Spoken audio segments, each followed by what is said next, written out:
up or something. You guys, write in the chat if you're there. Write in the chat if you're ready to play some music. Write in the chat. Am I breaking up? Am I okay? I wrote K because it seems like I have to write in the chat before I see your comments. Right where you are. Hi Seth. Hi Kathy. Nice to see you guys. There's April texting me for some reason. Hey guys. Hey cellists all over the place. We're going to have some fun today. I even wrote some notes for this class so that I would be organized. Really, it doesn't matter what we do as long as we goof around with chord charts. We're going to have fun and learn, right? So it doesn't really matter what we'll do. Some different exercises. You guys like some different things. You can tell me what you like as we do more of these, but it really doesn't matter what we do. It's mainly exploring the theory, figuring out where you have holes in your education, and just gradually filling them in. You just get smarter and you get stronger. You know, there's a quote, there's no right music to play. It's just the music that you make right, which is really kind of neat because it doesn't matter if you're playing a classical piece and classical isn't your favorite kind, right? If you're practicing a classical piece, you're going to get better at your improv. It just always happens when you're practicing your improv, your chord charts, your Celtic or whatever, and trying to figure out the theory. You're always going to get better at your classical music. So it doesn't matter what kind of music we play, they all relate to each other. So fun. I hope my hands are blurry. Welcome to the Cello Nation Live Stand By Me class number 2, Music Theory on the Cello. That's a mouthful. And last week we did some of the chopping. We'll do a little bit of that today. And then we're going to do some exercises, some octave jumpers. Let's see who's here. April's there from Florida. Yay! Kathy, Seth. Barbara's here, yay! Adrian, I thought you weren't coming today. We'll be watching later, but she checked in. Heidi, hi cello family. Hello Heidi. From Green Bay. I think Heidi's in Green Bay. And Seth is from South Africa. Whoa! That's a long ways away. You're probably breaking up. I'm probably breaking up. Vincent. Nice to see you, Vincent. Is it 3 in the morning? Where are you? I forgot. Okay, so listen, stand by me. So I sent you guys the double chart, the one that has the bass line and the melody on it, just so you could see how it goes together, right? This one. This is an extra one that was just like, oh, those two parts go together. That bass line goes over everything else that under everything else that happens, right? So that is that bass line that Meg made a beautiful recording of. Thank you, Meg. And posted it on Cello Nation, which I loved, absolutely loved it. You guys should be making videos of stuff and posting it on Cello Nation Live. Why would you not? It's an interesting website because it's interesting. We're not like midlife cellists. There's just people that are starting and people that are intermediate, but it's not, there's no professionals posting stuff on Midlife Cellist Facebook group. And in our group, Cello Nation, everybody's in there. Professionals, beginners, intermediate. So I love just supporting the community. Like, it doesn't matter what level you are. And I really believe this in the bottom of my heart. It doesn't matter what level you are. You're just as great of a cellist at any level, because we've all been at any level. We've all been beginners, right? We've all been there. We all understand it. There's no reason as an advanced person we should be haughty about someone who doesn't have as much experience as us, right? So I really believe with all my heart, all the cellists, embrace all the cellists. But for me, it's like, okay, what level am I best at teaching and who do I want to pull along the most? And that's the intermediate level cellist. Anyone can come in, but the intermediate level cellist and up, I'm going to pull you into greatness, okay? That's my superpower. Okay, so Vincent says Philippines, right? Hello to the Philippines. Okay, so September is Beatles month, guys. We have Cello Nation Live's Beatles, which are going to be really fun. And there's a Cello Freedom Masterclass, Beatles Edition, September 10th. That's a free masterclass. You guys write in the chat if you, hello from France, hello Delphine, hey Christine. Starting to recognize a bunch of people here. Write in the chat if you prefer, and I'm just curious, do you prefer a 3-day masterclass? They're like an hour each. Or do you prefer the 5-day masterclass format? Some of you have been in all of them, right? I like the 3-day better because I don't have to work as much. But really, I mean, they're kind of similar. So I was just wondering what you guys think. If you guys have been to the shorter master classes that I do or the longer one, write it in the chat. Okay, so stand by me. Let's see what we're going to do today. Let's review what the chop is, okay, for a minute. Just in case some of you guys missed out on that, we're going to review that, what the chop is. I'm going to turn my phone up because I'm going to use that melody. Okay, last week I said, record your melody on your cello, on your phone or something. Record it. If anyone knows what too low FPS means, can you tell me? Because that has been cropping up on this always since I started Cello Nation Lives. I don't even know what it means, but I keep just having to get rid of it. Okay. Hey, guy from Dayton, Ohio. Heidi says, I like to learn, so 5 days. Okay, Heidi, I like that. That's good. I mean, because one of my thoughts is, they're bored by me for 5 days. So thank you for saying that, Heidi. I appreciate that. Okay. I like to teach too, actually. So let's go over. So the beginning, so the bass line just was, you guys want to do the bass line with me? Let's just do that for a minute. It's just a little review and then we're going to do some newer stuff, okay? So 1, 2, I should use the metronome, but not too loud. It'll drive us all crazy. Okay, just the first 8 bars we're going to go over a few times, okay? Then we're going to do the chop a little bit, and I'll review it, and then we're going to do some octave jumpers and some connector notes, okay? All right, so let's just read down the bass line, the first 8 bars, okay? Remember, syncopation.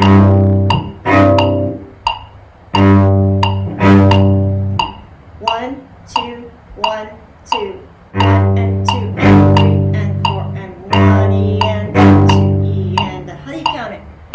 1 and 2 and 3 and 4 and 1 and 2 and 3 and 4 and 1 and 2 and 3 and 4 and some of you guys have troubles with rhythm, with timing. Now listen. If you're used to having a classical conductor all the time, we don't have any conductor here now. You know who's our conductor? This is our new conductor. We don't have anyone waving arms in front of us, right? So this is, so it's ear now. It's not visual anymore, it's ear, right? And feeling it in here. 1 and 2 and 3 and 4 and 1 and 2 and 3 and 4 and. So let's do the first 8 bars. They're written out for you, right? This is the lead sheet, which is just the melody with the chords on it. But in this case, the bass line goes all the way through. So that's why I wrote the bass, and the tune starts with this bass line. So that's why I wrote it out for you guys, okay? 1, 2, first 8 bars. 1 and 2 and 3 and.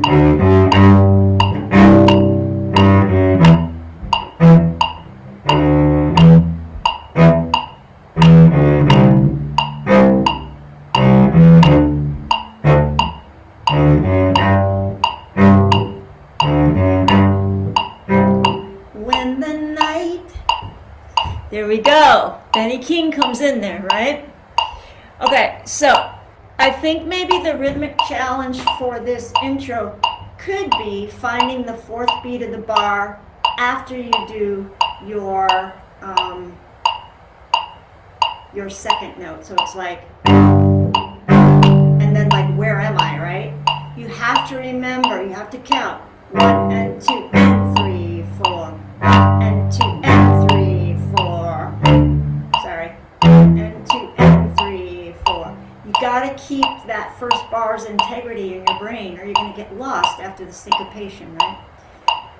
Okay, so now we're going to do, I'm doing this fast because we already did it last week. Now we're going to do a little bit of that chopping motion. I'm going to give a shout out to Renata Bratt, who's my friend in Santa Cruz. And I'm going to turn this off for a sec while I tell you this. Renata Bratt is great. You should buy her Celtic Grooves books. She does all kinds of editing for Alfred. I think it's Alfred. I think it's all that. She does a lot of editing. You go to the store or you look for cello music. Renata Bratt does a lot of editing for the pop stuff that you see out there. She's awesome. And she, I was going to tell you. So she did a class in my program, Total Cello Immersion, which was great. It was super fun because I have guest speakers every month for my students. But I just wanted to tell you that Renata, did I really? Oh no, I know I was going to tell you. I took my daughter's a cellist, she's 21, but when she was little, we went all around to Suzuki Institutes across the United States. And I took her to Suzuki Institutes. One, because she wasn't the kind of kid that was going to practice unless I took her on posh vacations with swimming pools and stuff like that. So I did. And we did that every summer. And Renata was at a lot of these Suzuki Institutes. She taught at Colorado Suzuki Institute, Boulder Creek, Colorado, I think it was. We went there like 3 times. But one of the things that Renata did, there were like 6 cello teachers there or something. It's really big. One of the things that Renata did was she invited all the teachers to come every noon at lunch to learn to chop with her. And like, she didn't have to do that, right? And I wasn't even a cello teacher. I was just a mom taking my daughter. But she insisted that we come at noon every day for 5 days and learn to chop with her over lunch. It was the greatest thing ever. And she just, I mean, that's so dear to my heart that she did that. So that's why I want to teach it to you guys. I'm passing it along, okay? So that chat, Kim in Texas. Hi, Kim. Meg says, FPS stands for frames per second. Your video is not smooth, but slightly choppy. Yeah, but what do you do about it, Meg? What do you do about that? Okay, so let's do just a little bit of that chopping motion. You're going to chop on the 2. 1, 2, 1. You're going to just, somebody said, I was reading about it, somebody said it's a violent motion. It's kind of counter to what you would think you're going to do with a bow, that you're trying to keep these hairs nice on. But it gives you some rhythm. You jump down towards the bridge. I don't always jump so far down to the bridge. Sometimes you get a really great chop sound and sometimes you don't. You just work on that. And you just throw your bum, just throw it down. Grab the string.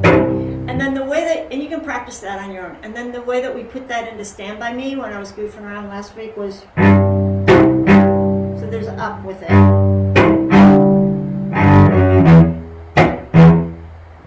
Down, down, up.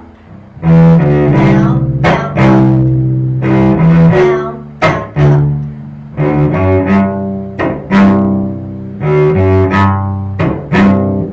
up. So let's try that. We'll just do 8 bars, okay? You guys ready? You can do the chop if you want. If you're just practicing the bass line, then just play the bass line, okay? 1, 2, ready, go.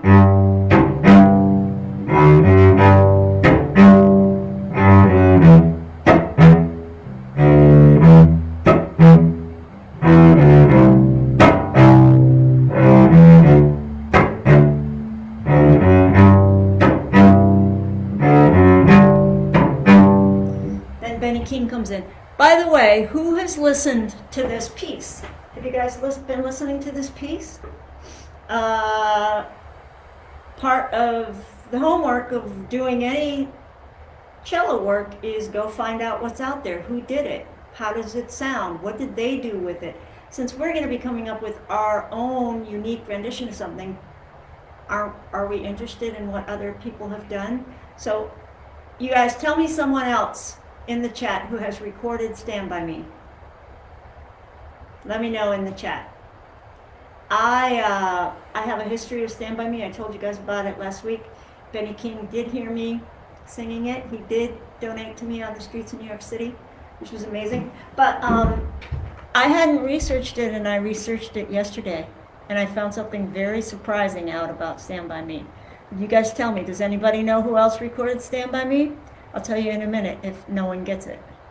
It's kind of surprising. I was like, wait, what?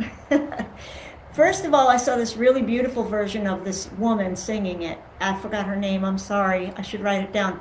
It was super beautiful. She was this lovely young blonde woman. Angelica Got Lost. I don't know where you got lost, Angelica, with the chop. That's okay. Just goof around with it with the metronome on your own. So there was this beautiful blonde woman that played this lovely version. And no one's saying anything, so I'm going to tell you guys. John Lennon recorded Stand By Me. John and Yoko recorded Stand By Me. Isn't that a surprise? And it's not very good. I mean, and I love John Lennon as much as everyone, but it's just really mediocre. Not good. It's almost like he just wanted a chance to do a video with Yoko or something. Anyway, that was interesting. You could check that out if you wanted to. Okay, so now I'm going to turn the melody on my phone. Remember I tell you guys to record the melody,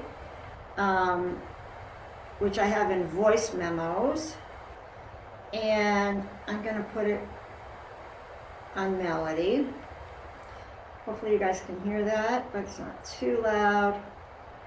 My videos tend to be too loud. It blares. I have to work on that and figure it out. Right now it's B- work for me. But it's hard to be a cellist and a sound man at the same time. I would marry a sound man if there were one out there, or a woman. No problem. But that would really be helpful to me. Okay, so let's do what we were going to do today was octave jumpers. Okay, so let's get your single chart out. That means not the one with the bass line and the melody, but the other one, just the lead sheet. It says bass intro on the top. Okay, so let's do octave jumpers, and this is just to extend our knowledge, okay? Now, wherever you are is okay with this, right? But what we're doing is we're playing the bass note. We're going to start at letter A because that's where the chords start, right? We're not reading the notes, we're doing the chords.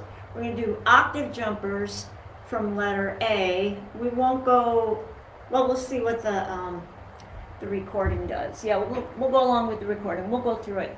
Octave jumpers could be,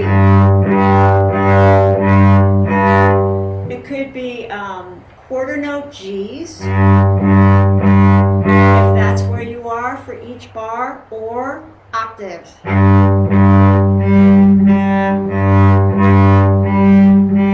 You're going to do 4 quarter notes per bar, as many octaves as you can or as you want to, right?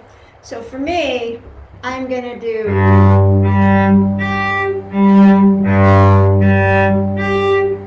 we're going to do this as the melody plays. Okay? So you're going to have 4 G's and then 4 G's because there's 2 bars at letter A of G, right? Then you're going to go to E's. Sorry. Hopefully you're more in tune than me. Now you don't have to hit the 3rd E if you don't want to. Try just 2 of them if that's challenging you, okay? And if you have less experience, you can always just play the bass note and just be grabbing that bass note along with the background melody, okay? You got it? Octave jumpers. Either 3 octaves, G, G, G, or 2 octaves.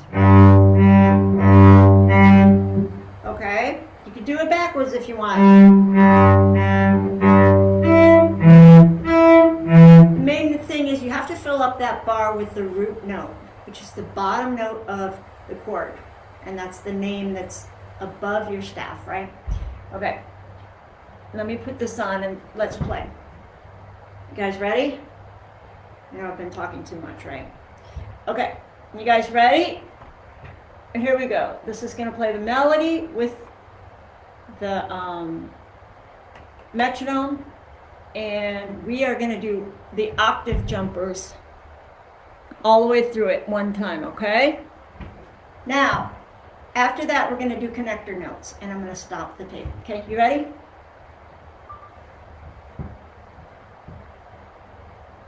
Oops, wait a minute. Sorry, guys. Stand by me, melody. Here it is. 1, 2, 3, 4. 1, 2, 3.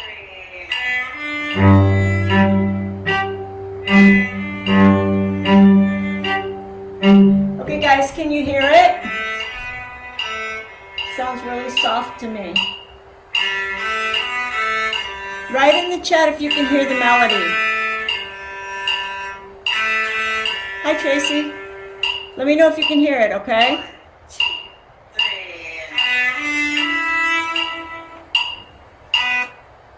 Somebody give me a heads up if you can hear the melody.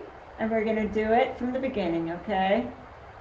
Hopefully someone will write it in there. April says it's really soft. Okay, so I can move this over to be closer to you guys. Okay. Here we go. Stand by me melody with octave jumpers. 1, 2, 3, 4. 1, 2, 3.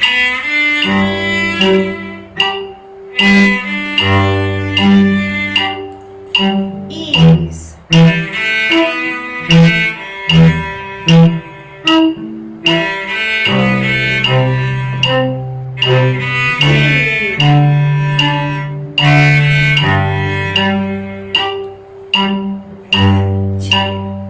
Bar 17.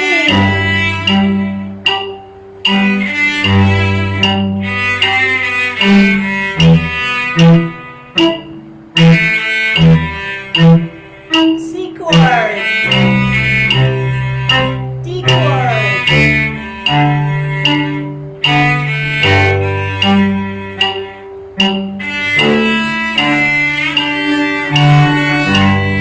Let it be.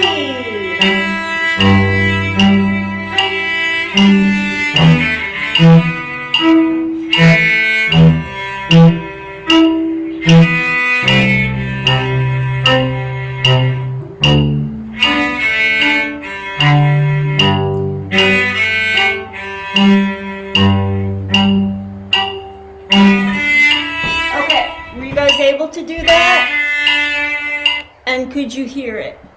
Meg says the metronome's loud. April said it's too soft. Right.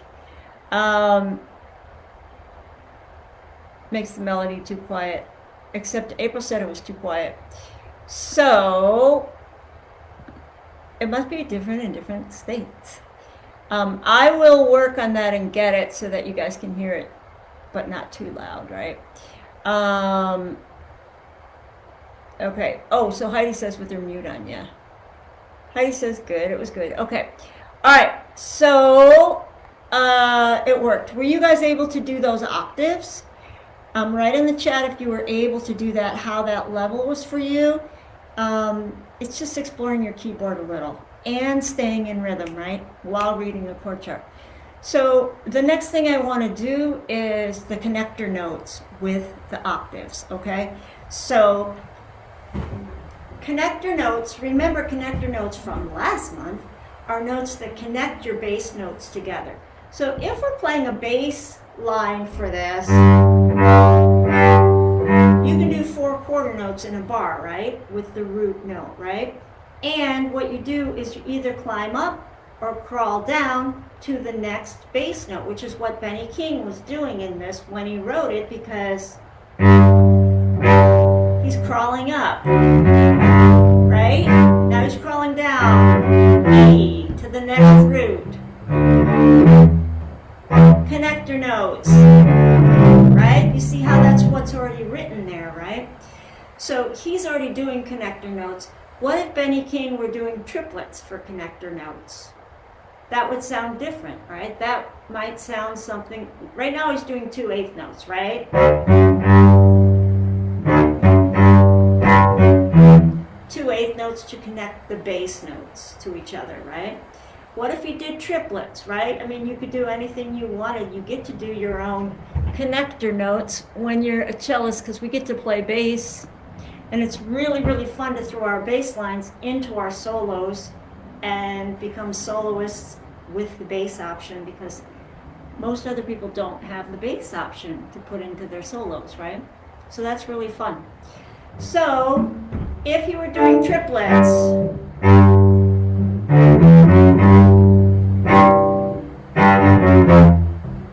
sorry.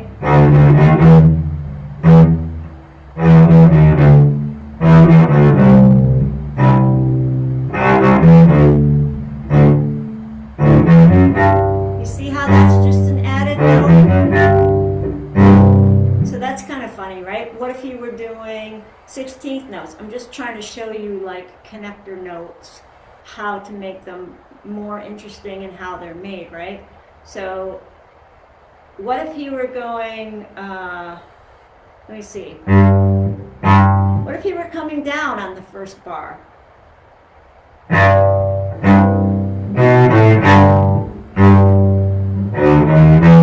You could go the opposite way than Benny King went. As you look as it's written, he went up. Sorry. Right? You could go the opposite way for him. You could come down.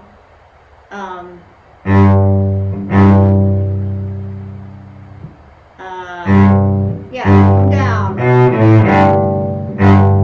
Right? You can do the opposite way for connector notes. You can go up or you can come down, right? So with these connector notes, you can goof around with them and have a little bit of fun. You don't have to do what Benny King wrote, but let's try our octave jumpers combined with the connector notes, right? So to do this, you have to have timing. You have to have rhythm. You have to figure the rhythm out. If you can't do the rhythm right away, don't worry about it. Just work on it. You can work on it and make your rhythm much, much, much better, right? There's no conductor conducting you, right? But if we're going to do octave notes, we're going to have to figure out rhythmically how we're going to do it. So letter A. We have 2 bars normally, and then we have to do connector notes into the 3rd bar because that's where the chord changes, right? So I might do something like this.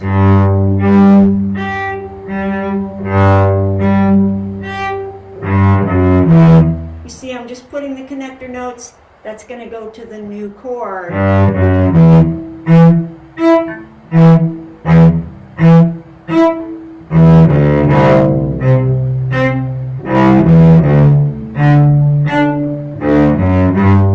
get confused sometimes when I look at the music. I can do it better by ear. But do you see what I'm doing there? Right? It's just adding the connector notes. You can add any connector notes you want, but the ones that he wrote make sense, so I was just using the ones that he wrote. And you're doing your octave jumpers too, right? Now, if octave jumpers and connected notes is too hard, there's always the option of just playing the root. 1, 2, 3, 4, 1, 2, 3. This is making up your own bass line. This is not using Benny's bass line, but it's using the connector notes, okay? 4 quarter notes of G, 3 quarter notes of G, and then 2 eighth note connector notes to the next one, right? When there's a chord every bar, you have to use connector notes after each bar.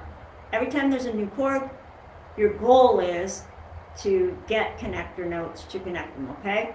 I would do the, Heidi says, able and fun, good. Music was soft the first time, okay. Oh yeah, the music was soft, right. But now I think it's okay. I don't know, I think I should maybe I should turn it down a little. I'm not sure. Okay, so let's do this. We're gonna do either bass line, your own bass line with connector notes,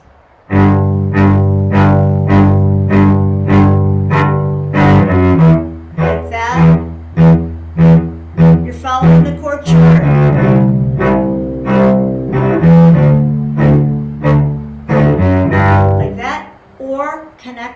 notes, okay?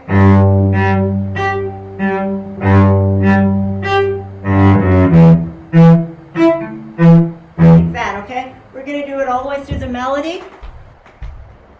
And I can sing the melody song too. All right, I'm going to put this back to the beginning. Stand By Me melody. And, you know, I mean, maybe a metronome should be piercing and loud because it's supposed to hit you over the head so that you know where the beat is sometimes, okay? You guys ready? Connector notes plus octave jumpers. Octave jumps plus connector notes. Here we go. 1, 2, 3, 4. 1, 2, 3.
Do on that.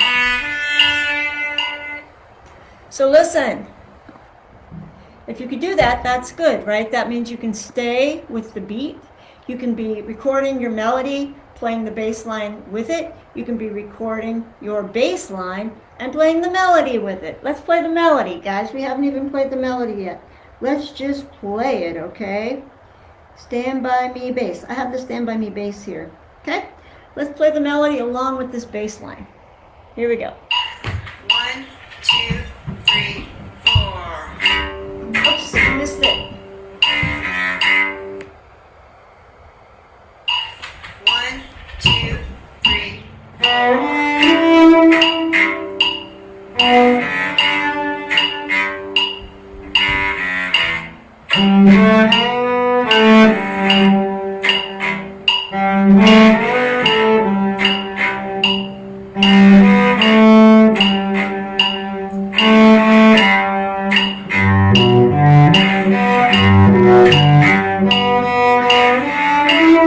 17, right?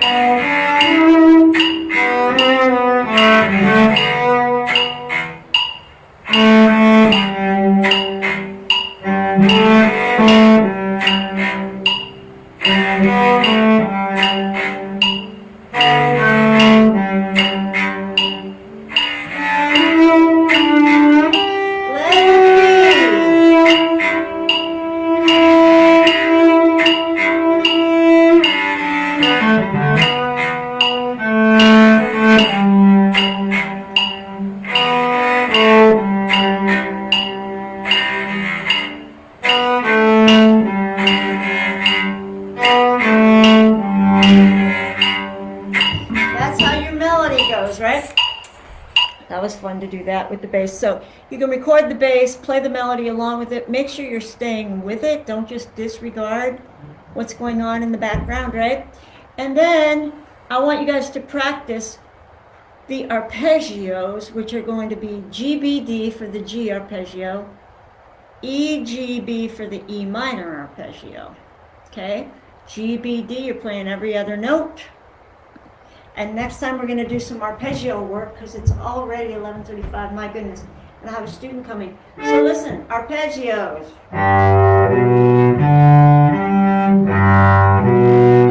E minor. C.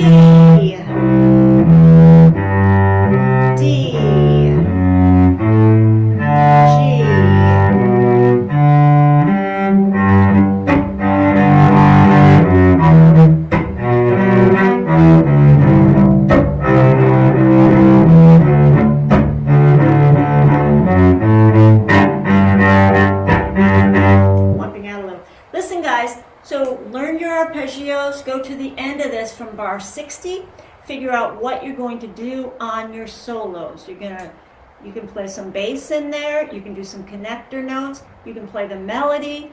You can play some scales. We're going to work on that next time. What you're going to do for scales, work your arpeggios. Do them in quarter notes. Do them in eighth notes, right? If you did. And it's too easy, you can go.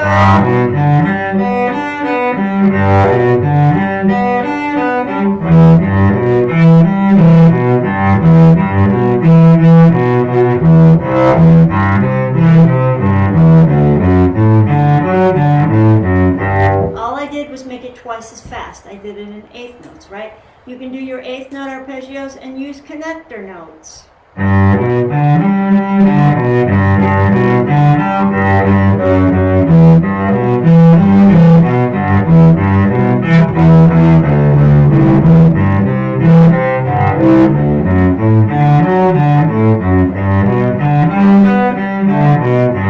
So we can work on that. You can do the slow version. Just as good, okay? We're going to do arpeggios next time and connector notes. So practice those. See how fast you can get. Can you do the eighth notes? If you can do the eighth notes, can you do the triplets? This is all Galamian scale method. So study the Galamian scale method. Rhythms, right? Quarters, eighths, triplets, sixteenths. Get faster. Don't just be content with where you are, because it may sound good on the piece, but you want to stretch your technique so that you can, whenever you want to, you can nail any rhythm that you want and it comes into your head, okay? Heidi likes the octave jumps with the connectors. Thanks. And Heidi got it a little bit. She got a little bit. What does that mean, Heidi? You got a little bit. Okay. All right, guys. So I will see you guys next time for arpeggios, and we're going to talk about scales. Remember, bar 60, those 8 bars, that's your solo. So you're going to want to figure out, what am I going to want to put in my solo? Record a bass line for the background and goof around with that solo section. Let it repeat over and over a bunch of times and see, what do you want to play in there in the key of G, right? All right, I will see you guys next time. Thank you, and everyone else watching later, write in the chat how you're doing, how the level is for you. Heidi needs a lot of practice. That means I made it too hard for you today, Heidi. You just slow it down and practice it. Come back on and do it. Meet yourself where you are, okay? All right, guys, I need a lot of practice too. I gotta go practice. I have another student. All right, guys, write anything that you need help with. Write it in the chat. If you're watching this later, if you need me to help you with something, let me know. Kim says GM. I don't know what GM means, but okay. Donna says, thanks, this was great. Okay, good. I know we're moving a little faster in here. That's on purpose, guys. I'm trying to pull you guys with me. Barbara says, thank you. Okay, but you go back and practice it at your level, right? At your tempo. All right, I'll see you guys later. Thank you for joining in on Cello Nation Live. Stand by me.